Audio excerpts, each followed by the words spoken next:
ها واحد السلام عليكم ورحمة الله. صافا عليكم، اموركم مزيان؟ ها انا رجعت عاود مع ملخصات دروس التربيه الاسلاميه باش نستعدوا لامتحان الجهاد. وعلى بركه الله نبداو راه فيديو ديالنا في ملخص جديد، درس الرسول عليه الصلاه والسلام مفاوضا ومستشيرا.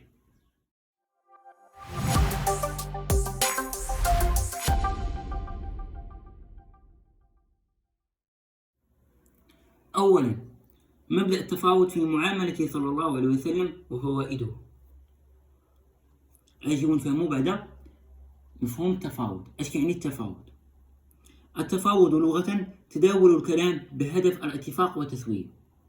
بالدارجة المغربية هي دي وتجي في الهضرة مع شي واحد بهدف الاتفاق والتسوية، يعني اتفقت وياه وتساوى وياه. هذا من الناحية اللغوية. ومن الناحية الاصطلاحية هو أسلوب من أساليب فض نزاعات بين طرفين أو أكثر مختلفين حول قضية معينة. هو أسلوب من أساليب فض نزاعات، يعني أسلوب من أساليب حل المشاكل ما بين جوج الناس ولا أكثر مختلفين على شي قضية معينة.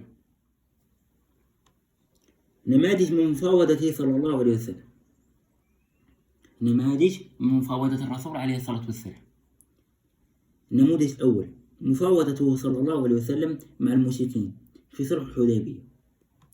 والنموذج الثاني مفاوضته صلى الله عليه وسلم مع اليهود قبيلة بني النضير. فوائد الشورى والتفاوض. شنو هي فوائد التشاور والتفاوض؟ اتخاذ القرارات المناسبة، يعني اتخاذ القرارات الصائبة. نشر المحبة بين الناس. التحلي بالقيم النبيلة. ثانيا، إعمال مبدأ التشاور في سيرة الرسول عليه الصلاة والسلام لتدبير شؤون المسلمين. أنتم تعرفوا على مفهوم الشورى أو التشاور؟ لغة إيجاد أفضل الآراء، يعني تلقى أفضل الآراء. اصطلاحا طلب الرأي من أهله وإعادة النظر فيه لبلوغ الرأي الصائب.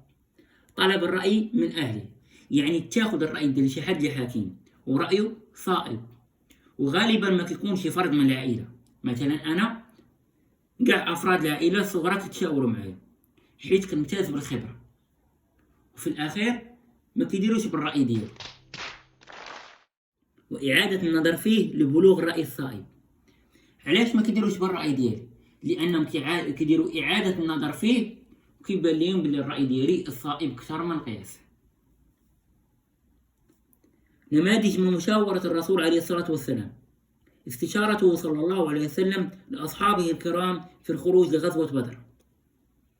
ومشاورته صلى الله عليه وسلم لأم سلمة رضي الله عنها في صلح الحديبية. القيم المستفادة. تجنب التعصب للرأي، يعني ما يكونش عندك هذا الرأي متعصب، تكون مثبت برأيك. استشارة ذوي الخبرة في اختيارات حياتي، يعني استشر الناس اللي عندهم خبرة في أمور الحياة، يعني في الزواج، في الطلاق، في أي حاجة تستشر الناس اللي عندهم خبرة. التحلي بآداب الحوار والتشاور. حتى هنا غادي نكون وصلنا لنهاية هذا الملخص. كنتمنى يكون نال إعجابكم. إذا عجبك هادشي اللي كندير خلي لي شي لايك وابوني وشي تعليق محفز، والله يوفقكم جميعا.